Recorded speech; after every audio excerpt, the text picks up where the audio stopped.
लड़ाई लड़ने वाली हमारी माता वीरांगना बाई और दादा पूरन सिंह कोरी ने लड़ी, क्योंकि वो इतिहास दफन कर दिया गया और वो इतिहास दबा करके, क्योंकि दबे कुचले समाज से थी, जब कोई दबे कुचले समाज से निकलता है तो उसको दबा दिया जाता है, जो क्योंकि वो शुरू से पैसे से भी कमजोर थे, हर चीज से थे, और वो सिर्फ उनके पास क्या हुनर था, हाथों का हुनर, जिसको बोलते तलवारबाजी, बंदूक का कोई वो, क्योंकि दिमाग से हमारे समाज के लोग कमजोर थे, जो कुछ विद्वान लोग निकल के आए हमारे समाज के लोग, उन्होंने महापुरुषों के बारे में बताया कि हमारे समाज की वीरांगनाएं थी, बैठा इधर, कि वो वीरांगनाएं थी। तो जब उन वीरांगनाओं के बारे में जब पता चला कि कोरी समाज को कैसे जागृत किया जाए, तो अपना कोरी समाज बहुत, जैसे अपना इधर चले जाओ गुजरात सोलंकी, झांसी साइड चले जाओ साक्य लिखते हैं, अपने यहाँ उरई साइड चले जाओ अनुरागी, बर्मा दो जातियाँ लिखने लगी इस समय, एक कठेरिया भी बर्मा लिखने लगा है। हाँ कठेरिया लिखता है, कठेरिया भी बर्मा, उसकी जो बर्मा लिख रहा है उसकी ये चाल है, क्योंकि वो उस श्रेणी में नहीं आना चाहता है, उस श्रेणी में आना चाहता है जहाँ उसको सम्मान मिले, वो भी अपने आप को वो नीचा समझ रहा है, उसकी वो मूर्खता है, क्योंकि उसको छोटा नहीं समझना चाहिए। इंसान आने का रास्ता एक ही है, कोई भी इस धरती पे कितने भी मानव पैदा हुए सबको एक ही रास्ता है। सदगुरु कबीर कहते थे कि आए एक ही वाट से उतरे एक ही घाट, हवा लगी संसार की हो गए 12 बाँट, क्योंकि जो आने का एक ही रास्ता है और जाने का भी एक ही रास्ता है, और मरने के कई तरीके हैं, कोई फांसी लगा के मरता है, कोई आग लगा के मरता है, कोई एक्सीडेंट में मर जाता है। तो हमें इन चीज़ों से ना समझ के, हमें मेन मुद्दा हमारा ये कि जो हमारा कोरी समाज हमने अपने पिटरापुर से शुरू करेंगे, जो हमारा बिखरा हुआ समाज है, और जो अपने जो छोटी छोटी भ्रांतियाँ हैं पुरखों से, कि छोटी छोटी लड़ाइयों की वजह से उनके में मत जाना, उनके में मत जाना, हम उन चीज़ों को छोड़ के जो नई पीढ़ी है, जो नई जनरेशन आने वाली है, हम उस सम्मान के लिए लड़ रहे हैं, हम अपने लिए नहीं लड़ रहे हैं। हम तो जागरूक हैं, उन आने वाली पीढ़ी के बारे में हम क्या बताएंगे, क्योंकि उनको यही बताएंगे कि हम, पहली बात तो हम नीच नहीं हैं, सबसे श्रेष्ठ बात हम वो कोरी हैं जो हमारा इतिहास है। हमारी जात में तथागत बुद्ध पैदा हुए, सदगुरु कबीर पैदा हुए, राजा मानदाता पैदा हुए, माता वीरांगना झलकारी बाई कोरी पैदा हुई, दादा पूरन सिंह कोरी, और इसके बाद सदगुरु कबीर। तो हम कैसे नीच हुए, जो हमारा इतना सत्ताशाली इतिहास है। हमारे तमिलनाडु में चले जाओ, हमारे महापुरुषों के किले हैं, जैसे चित्रदुर्गा कर्नाटक में हमारे कोरी समाज का एक किला है, उसको सामंतवादी लोगों ने उनको कब्जा कर लिया। कब्जा क्यों कर लिया? क्योंकि हमारे समाज के लोग बड़े भोले होते हैं, और सबसे मेन कमी है कि जब हमारा समाज कोई बढ़ रहा होता है तो अपने ही समाज के लोग पैर खींचते हैं। कारण क्या है कि उसकी जो मानसिकता है ना, कोई बढ़ता नहीं देख सकता। सबसे ज़्यादा हमारे कोरी समाज की, चाहे अपने गांव से ले लो, बाहर जाने की कोई ज़रूरत नहीं है। व्यक्तिगत लड़ाई कुछ भी, अगर अपने समाज का कोई बच्चा बढ़ रहा है, अगर पैसे से कमज़ोर है, तो 10, 20, 50, 100 करके उसका सहयोग करके उसको आगे निकालो। भले वो मेरे को 1 रुपये तनख्वाह से नहीं देगा, मगर हमारे समाज का नाम रोशन होगा। उससे उम्मीद मत रखो, उम्मीद ये रखो कि हमारा समाज का नाम रोशन होगा। और सब एक चीज़ और याद रखिए कि हमारे महापुरुष का जो क्या कहते हैं संविधान के दायरे में सारे काम करने हैं। बाबा साहब का दिया हुआ, अगर इन्होंने 4 अपनी संतानें बलिदान कर दिए, किन की बदौलत आज जो जमीन पे बैठे हैं, ये जमीन नहीं है, खून पे बैठे हैं। भगत सिंह, सुखदेव, राजगुरु, उधम सिंह ने हमारे समाज के लिए लड़े। वो कहते हैं कि दुख है तो दुख का कारण है, कारण तो उसका निवारण है। निवारण कौन ढूंढेगा? हम ही ढूंढेंगे। आपके अंदर ही क्रोध की क्षमता है, आप ही के अंदर ठंडा होने की क्षमता है, कोई बाहर से कोई नहीं देगा। तो इन चीज़ों को हमें समझने की जरूरत है, और किसी भ्रांतियों के चक्कर में नहीं फंसना है। अगर आप खुद जागरूक हो, अपने विवेक और बुद्धि का अगर इस्तेमाल करोगे, तो आप ताकतवर इंसान से भी लड़ सकते हो। हम नहीं मानते कि वो पैसे से ताकतवर है, वो दिमाग से भी कमज़ोर हो सकता है, जरूरी नहीं है।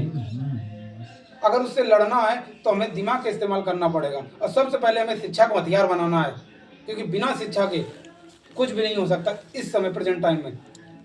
क्योंकि हमारे बच्चे हैं, सबसे ज़्यादा अपने नई पीढ़ी है, इनको भी समझाने के, छोटे मेरे भाई हैं, हम गाड़ी चलाते हैं, बहुत सारी चीज़ें देखते हैं। हमारा कोरी समाज इतने भयंकर विधाओं में बिखरा हुआ, जो हमारे समाज के मंत्री हैं, नेता हैं, वो अपने बच्चों को पाल रहे हैं। हमारे समाज के बारे में कहीं भी सुविधा नहीं है। उत्तर प्रदेश के अंदर निकल के चले जाओ, कहीं भी सुविधा नहीं है, 1% की। क्यों नहीं है? कि हमारे समाज के लोग जागरूक नहीं हैं। जागरूक करेगा कौन? हमारे ही समाज का कोई भाई निकल के आएगा। अगर कोई निकल के आ रहा है तो उसका सहयोग दो। सहयोग देने का मतलब ये नहीं कि आप अगर तन से नहीं दे सकते तो मन से दो, मन से नहीं दे तो धन से दो, जो सहयोग बन सके। जैसे किसी के माँ बाप होते हैं, पिटरापुर से बोलते हैं कि पिटरापुर में जैसे कोई भी अपने समाज का, कोई समाज का किसी व्यक्ति पर आपदा आ गई किसी भी प्रकार की, या कोई सता रहा है, तो एक व्यक्ति होता है वो मारा जा रहा है तो नहीं, उसका साथ देना हमें, क्योंकि हमारे सम्मान की लड़ाई है। नहीं साथा चलाओ उनका, हमें साथ देना किसी भी बहन बेटी पे, जड़ जमीन पे। भाई एक दूसरे पे बोलोगे क्योंकि अगर नहीं बेटी और वोट दोनों अगर सुरक्षित जगह पड़ जाएंगे तो बाप चैन की नींद सोता है और जनता चैन की नींद सोती है। दोनों चीजें अगर सही जगह पड़ जाएं, अगर दो चीजों में दोनों चीजें अगर गलत जगह पड़ जाएं तो बाप की नींद चौपट हो जाती है, जनता की नींद चौपट हो जाती है। तो संविधान को बाबा साहब ने, तथागत बुद्ध ने, सदगुरु कबीर ने, राष्ट्रपिता ज्योतिबा फूले ने, पेरियार ललाई सिंह यादव ने हमारे लिए बहुत कुछ दिया, मगर लिया तो हम सब कुछ है, मगर उनको मानते नहीं है।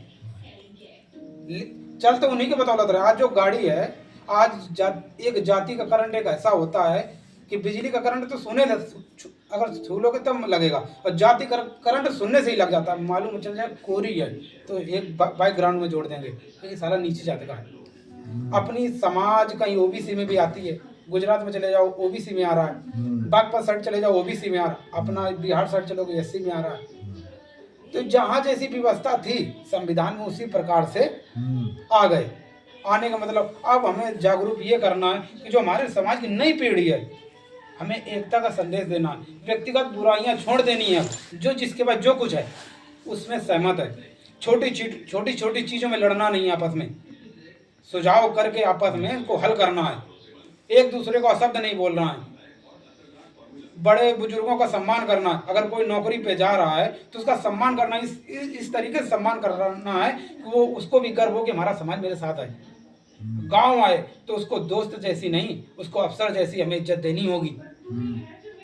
ये नहीं कि हम जैसे हम मेरे साथ में रहा तो हम लोफड़ी जैसी बात करते रहे तो उसका मनोबल टूटेगा।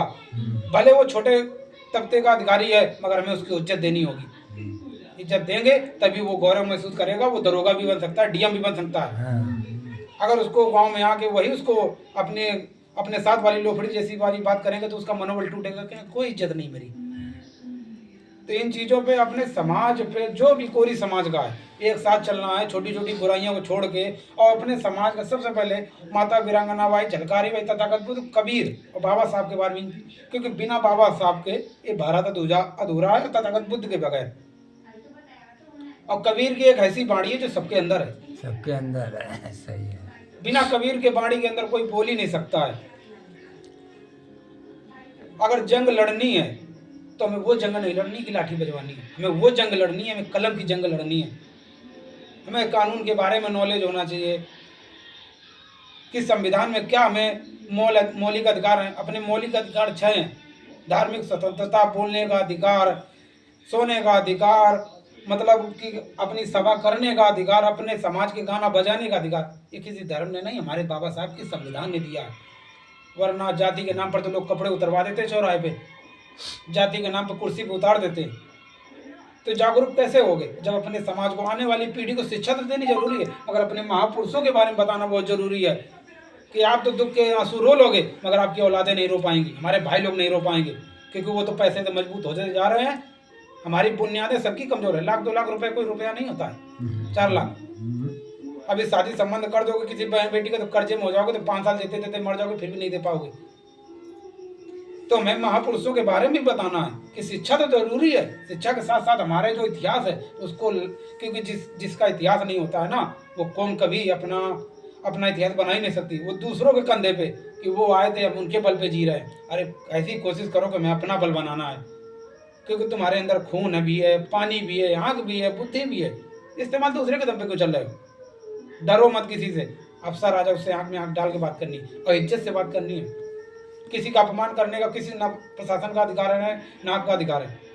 इज्जत से बात करोगे, इज्जत मिलेगी। बोलने का एकता का संदेश दोगे तो अच्छा रहेगा। और सबसे पहली बात यह है कि छोटी छोटी जो नशा पत्ती है इनसे दूर रहना पड़ेगा, क्योंकि अगर घर का उद्धार करना है तो बड़ा बेटा या बाप तो ही कर सकते हैं। किसी को बुरा लगे तो व्यक्तिगत मेरे से बोलते, मगर ये सच है। बात सही है। कभी कभी अगर बड़ा बाप चाहे तो घर को बिगाड़ सकता है, अगर बड़ा बेटा चाहे तो बिगाड़ सकता है। क्योंकि अगर मेरा छोटा भाई है, अगर मैं नशा करूंगा तो कल इसको बोलूंगा कि बेटा ये मत करो, तो बोलते तुम भी तो करते हो। तो पहला कि अगर कर भी रहे हो तो इतना करना है कि सामने वाले को बुरा ना लगे, क्योंकि हमारे समाज इतना मजबूत नहीं है। पिटरापुर के अंदर आज 2 बच्चे 2 भाई नौकरी करने लग गए, 3 लग गए। तो जब उनकी बुनियादें इतनी मजबूत नहीं है, अभी उनको बुनियादें मजबूत करते करते 10 साल लग जाएंगे उनको। अगर 40,000 उनको मिले तो 20,000 उनका खर्चा भी तो है। तो अपने समाज को इकट्ठा करना और गलत रास्ते पे नहीं जाना है, और अपने हाथ में पावर लेनी है। किसी अधिकारी से बात करना है, किसी महापुरुषों के बारे में बताना है तो इज्जत से बताना है, घबराना नहीं है, आंख में आंख डाल के बात करनी है, और किसी से डरना नहीं है। अगर जन्म मिला तो मरना सत्य है। अगर जिंदगी में जीना तो खुल के जियो। अगर ये महापुरुष भगत सिंह, सुखदेव, राजगुरु, उधम सिंह न लड़ते तो देश हमारा आजाद हो पाता। आज उन्हीं की बदौलत हम चैन से सो रहे हैं। और महापुरुषों के साथ साथ भी जो हमारे बॉर्डर पे सैनिक लगे हुए हैं, हमें उनकी विजय बोलनी है, क्योंकि उनके बदौलत भी हम जी रहे हैं। कुछ लोग तो दूसरी रास्ते पे चल जाते हैं, शिक्षा के रास्ते पे बंदा अकेला चलता है। अभी नौकरी जैसे लग गई, कुछ चीजें होती हैं अपने समाज की, कड़वा ये सच है। दुख में तो कोई साथ नहीं देता है, नौकरी लगने पे सब लोग साथ देते हैं। तो हमें इसका भी कि उसको जो उसकी इज्जत है उसको बनाए रखना है। उसकी जो फील्ड है ना, उसको इतनी सजा देनी है कि उसको अपने गांव आए तो उसको गौरव फील हो कि हाँ हमारे समाज के लोग देखो हमारी इज्जत करते हैं। ये नहीं कि वही तरीका कि पूरे उबे इस तरीके से नहीं बुलाना है, क्योंकि इज्जत अगर शिक्षा के दम पे मिली है, उसने अगर मेहनत की है और कुछ संविधान की सहायता से उसको आज नौकरी मिली है, तो घर की पीढ़ी उसको सुधारते सुधारते 10 साल लग जाएंगे।